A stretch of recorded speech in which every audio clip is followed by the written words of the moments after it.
ओम शांति। आज तारीख है 3 अगस्त 2021। अभी सुनेंगे प्यारे शिव बाबा की विस्तार से मुरली।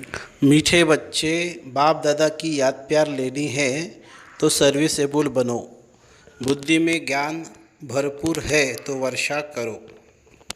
प्रश्न: कौन सा नशा भरे हुए बादलों को भी उड़ा कर ले जाता है, बरसने नहीं देता है? उत्तर: अगर फालतू देहाभिमान का नशा आया तो भरे हुए बादल भी उड़ जाएंगे, बरसेंगे भी तो सर्विस के बदले डिसर्विस करेंगे।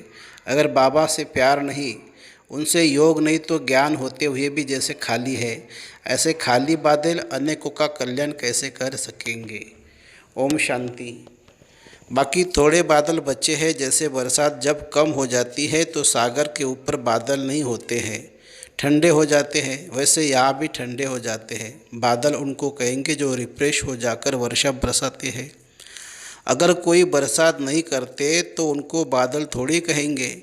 यह है ज्ञान बादल, वह है पानी के बादल। ज्ञान के बादल आते हैं जब सीजन होती है, रिफ्रेश हो जाकर औरों को रिफ्रेश करते हैं।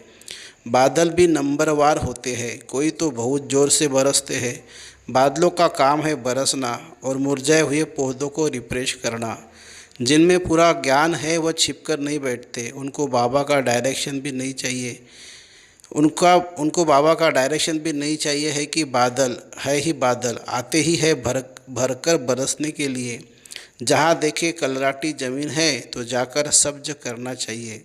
महारथी बच्चे तो सब सेंटर को अच्छी रीति जानते हैं, कौन सा सेंटर ठंडा है, किस सेंटर के बच्चों को जास्ती तूफान आते हैं। महारथी सर्विसेबल अच्छी रीति जानते हैं। बाबा भी हमेशा कहते सर्विसेबल बच्चों को याद प्यार देना। अच्छे अच्छे बादल सर्विस पर जाएंगे। प्रदर्शनी में भी कोई सब एकरस नहीं समझाते हैं। मुख्य बात ही यह है, गीता का भगवान निराकार परमपिता परमात्मा है, न कि साकारी श्री कृष्ण। समझाने का बड़ा अच्छा ढंग चाहिए। सारा दिन यही ख्यालात रहने चाहिए कि सबको जाकर जगाए। सब घोर अंधियारे में पड़े हैं, सबको प्रेम से समझाते रहो कि दो बाप है, एक है हद का और दूसरा है बेहद का। बेहद के बाप को ही पतित पावन कहते हैं। अब तुम बच्चों को बुद्धि मिली है। दुनिया के मनुष्य देखने में भपके वाले हैं, परंतु है पत्थर बुद्धि। बाप खुद कहते हैं इन साधु नाम वालों का भी मुझे उद्धार करना है। वह भी रचता और रचना को नहीं जानते हैं। सतयुग से देकर फिर यह ज्ञान प्राय लोप हो ही जाता है, परंतु यह किसी को भी पता नहीं है। शास्त्रों में यह ज्ञान है नहीं, उससे किसकी सद्गति हो नहीं सकती है। गीता का नाम कितना है, परंतु वह तो है भक्ति मार्ग।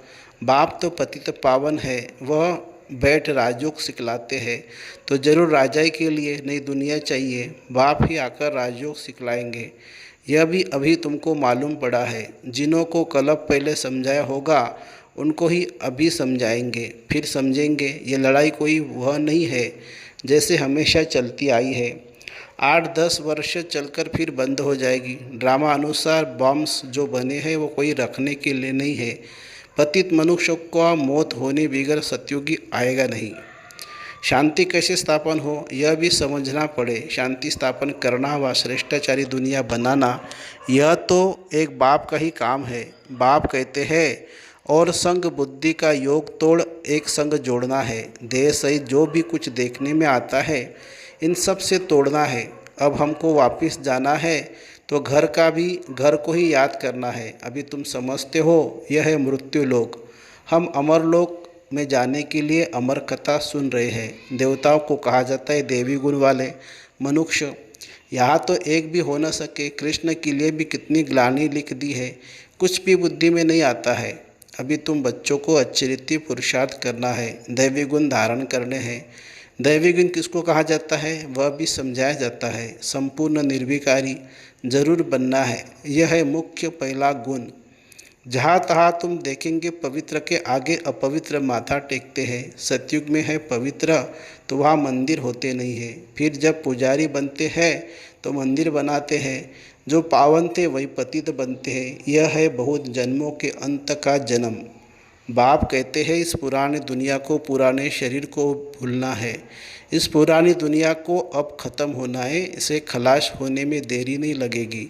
ये पुरानी दुनिया धन दौलत माल मिल्कियत सब गई की गई, थोड़े रोज़ बाकी है। दुनिया में थोड़े किसी को पता है कि ये पुरानी दुनिया ख़त्म हो जाएगी। तुम सुनाते हो परंतु जब विश्वास भी बैठे ना, भगवानुवाच, जब समझे तब बुद्धि में बैठे। बाप तुम बच्चों को कहते हैं अपने को आत्मा समझ मुझ बाप को याद करो। बच्चे जानते बेहद का बाप हमको राजयोग सिखलाते हैं। वह है सब आत्माओं का बाप। सब ब्रदर्स है। स्वर्ग में सभी ब्रदर्स सुखी थे। कलयुग में सभी ब्रदर्स दुखी है। सभी आत्माएं नरकवासी है। सिर्फ आत्मा तो नहीं होगी ना, शरीर भी तो चाहिए ना। अब तुम बच्चों को आत्माभिमानी बनना है। इसमें मेहनत है। मासी का घर नहीं है। यह अवस्था पक्की तब हो जब पहले यह निश्चय हो कि परमपिता परमात्मा हमको पढ़ाते हैं। शिव बाबा आती है इस शरीर द्वारा पढ़ाने। हम भी शरीर द्वारा सुनते हैं, धारण करते हैं। संस्कार अनुसार ही एक शरीर छोड़ दूसरा धारण करते हैं। जैसे बाबा लड़ाई वालों को मिसाल देते हैं, लड़ाई के संस्कार ले जाते हैं तो फिर उनमें ही आ जाते हैं। अब बाप के संस्कारों को भी तुमको मालूम है कि निराकार बेहद के बाप में क्या संस्कार है। वह मनुष्य सृष्टि का बीज रूप है, पतित पावन ज्ञान का सागर है। वही आकर पावन बनाएंगे। बाप कहते हैं मामे कम याद करो तो तुम्हारे जन्म जन्मांतर के विकर्म विनाश होंगे, नहीं तो बहुत सजाएं खानी पड़ेगी। पद कुछ भी नहीं मिलेगा। अब बच्चे जानते बाबा हमको सहज रास्ता बता देते हैं। कहते हैं मनमना भव। यह अक्षर भी गीता में है परंतु इसका अर्थ नहीं समझते हैं। बाप कहते हैं मामे कम याद करो। देह सहित देह के सब धर्मों को छोड़ अपने को आत्मा समझ मुझ परमपिता परमात्मा को याद करो। याद को ही योग अग्नि कहा जाता है। योग कॉमन अक्षर है, गीता में भी है परंतु सिर्फ कृष्ण का नाम डाल देने से घोर अंधियारा कर दिया है। अब तुम समझाते हो तो कह देते यह तुम्हारी कल्पना है। कुछ भी पता नहीं पड़ता है। उनको वर्षा तो लेना ही नहीं है।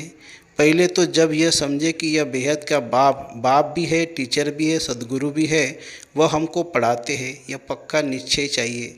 नए आदमी को निश्चय बैठ जाए असंभव है। कोई नए भी सेंसिबल होते हैं तो समझ जाते हैं। कोई तो यहाँ आने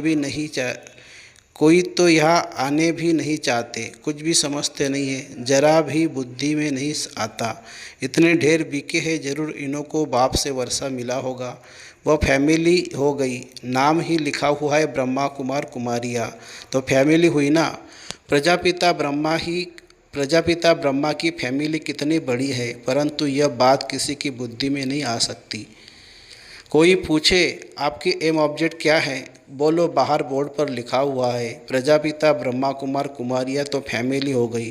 दादे से वर्षा मिलता है। प्रजापिता ब्रह्मा मुख द्वारा शिव बाबा रचना रचते हैं तो वह क्रिएटर ठहरा। स्वर्ग रचते हैं तो जरूर बच्चों को स्वर्ग का वर्षा देंगे।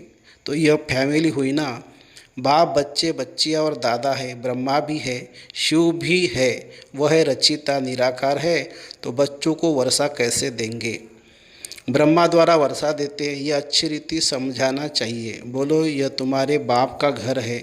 इतना कहते हैं रुद्र ज्ञान यज्ञ। हम ब्राह्मण हैं, बाप के सिवाय और कोई राजयोग सिखला ना सके। गीता में भी है ना, मन मना भवो अर्थात मामे कम याद करो। तो हम उस एक बाप को ही याद करते हैं। भक्ति मार्ग में गाते हैं कि बाबा आप आएंगे तो हम वारी जाएंगे, हम आपके बनेंगे। हम आत्मा इस देह को छोड़ आपके साथ चली जाएगी। आपके बनेंगे तो ज़रूर आपके साथ भी जाएंगे। सगाई करते हैं तो साजन साथ ले जाएंगे ना। ये शिव साजन भी कहते हैं।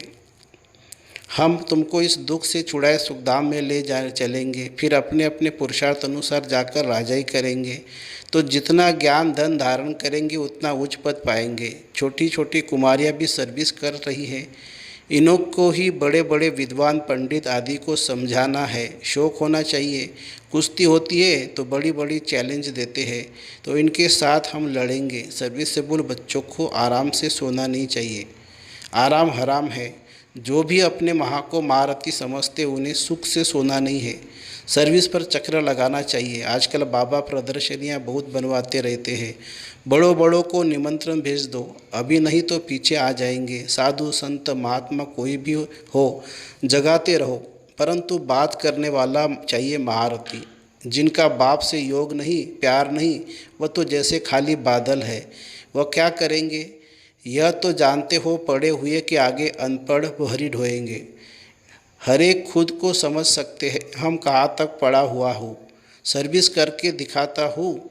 अगर बादल भरा हुआ है और बरसे नहीं तो वह बादल ही क्या काम का। हर एक को अपनी समझ चाहिए, फालतू देहाभिमान के नशे में रहेंगे तो उच्च पद हमेशा के लिए गवा देंगे। बाबा को सर्विस का कितना शौक है, गवर्नमेंट को समझाना चाहिए तो हमको हाल दे, जहाँ हम यह रूहानी सेवा कर मनुष्य को देवता बना दे। बाप आए ही है राजयोग सिखाने, लेकिन युक्ति युक्त समझाना चाहिए। जो भाषण ही नहीं जानते वह थोड़े ही समझा सकेंगे।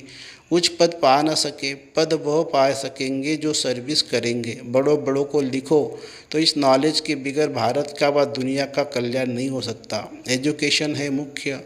इन लक्ष्मी नारायण के भी एजुकेशन से ही पद पाया ना, अगले जन्म में राजयोग सीखे हैं।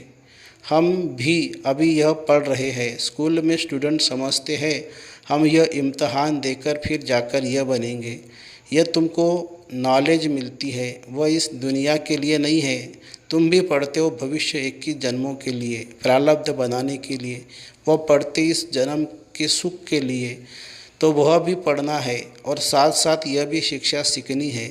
इसमें डरने की बात नहीं है। स्पिरिचुअल नॉलेज को क्यों नहीं लेनी चाहिए। चित्र लेकर जाए समझाना चाहिए। बोलो नॉलेज सबके लिए बहुत ज़रूरी है, परंतु बच्चे अजून खड़े नहीं होते हैं, नौकरी टोकरी में फंसे हुए रहते हैं। बंधन मुक्त है तो फिर सर्विस में लग जाना चाहिए। श्रीमत पर सब चलने वाले तो है नहीं, बीच में माया घोटाला मार देती है। कोई बच्चों को शौक बहुत है, परंतु नशा नहीं चढ़ता कि हम जाए बहुतों का कल्याण करें। तो बाबा भी समझे जबकि बालिग हो गए तो गुटखा क्यों खाना चाहिए। कह सकते हैं कि हमको भारत का उद्धार करना है, सच्ची सेवा कर मनुष्य को देवता बनाना है। बाबा को तो वंडर लगता है, नशा नहीं चढ़ता, इसलिए बाबा कहते हैं रजो बुद्धि है। चांस बहुत अच्छा है। ऐसे भी बहुत है जिनको नॉलेज का घमंड है, परंतु डिसर्विस बहुत करते हैं। यह तो गुड़ जाने गुड़ की गोत्री जाने। राहु का ग्रंथ बैठ जाता है, बृहस्पति की दशा उतर राहु की बैठ जाती है। अभी अभी देखो अच्छा चल रहा है, अभी अभी देखो फिर ग्रहचार्य बैठ जाती है, गिर पड़ते हैं। बच्चों को तो बहुत बहादुर होना है, पान का बीड़ा उठाना है। हम इस भारत को स्वर्गवासी बनाकर छोड़ेंगे। तुम्हारा धर्म है नरकवासी को स्वर्गवासी बनाना, भ्रष्टाचारी को श्रेष्ठाचारी बनाना। बाबा नशा तो बहुत अच्छा चढ़ाते हैं, परंतु बच्चों में नंबरवार चढ़ता है। अच्छा, मीठे मीठे सिकिलदे बच्चों प्रति माता पिता बाप दादा का याद प्यार और गुड मॉर्निंग।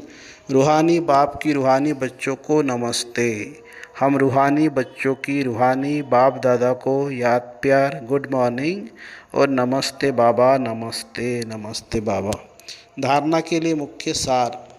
बंधन मुक्त बन, भारत की सच्ची सेवा करनी है। रूहानी सेवा कर मनुष्य को देवता बनाना है। ज्ञान के घमंड में नहीं आना है, रूहानी नशे में रहना है। दूसरी पॉइंट, निश्चय बुद्धि बन, पहले अपनी अवस्था पक्की करनी है। देह से जो कुछ देखने में आता है उनसे तोड़ना है और एक बाप के साथ बुद्धि जोड़नी है। वरदान, बाप के संस्कारों को अपना निजी संस्कार बनाने वाले, व्यर्थ व पुराने संस्कारों से मुक्त भव। बाप के संस्कारों को अपना निजी संस्कार बनाने वाले, व्यर्थ व पुराने संस्कारों से मुक्त भव। कोई भी व्यर्थ संकल्प व पुराने संस्कार देह अभिमान के संबंध से है। आत्मिक स्वरूप के संस्कार बाप समान होंगे। जैसे बाप सदा विश्व कल्याणकारी, परोपकारी, रहमदिल, वरदाता है, ऐसे स्वयं के संस्कार नेचुरल बन जाए। संस्कार बनाना अर्थात संकल्प, बोल और कर्म स्वतः उसी प्रमाण चलना। जीवन में संस्कार एक चाबी है जिससे स्वतः चलते रहते हैं, फिर मेहनत करने की ज़रूरत नहीं रहती। स्लोगन है, आत्मिक स्थिति में स्थित रह, अपने रथ शरीर द्वारा कार्य कराने वाले ही सच्चे पुरुषार्थी है। आत्मिक स्थिति में स्थित रह, अपने रथ द्वारा कार्य करने वाले ही सच्चे पुरुषार्थी है। अच्छा, ओम शांति शांति शांति। शुक्रिया बाबा, शुक्रिया। Thank you Baba, thank you.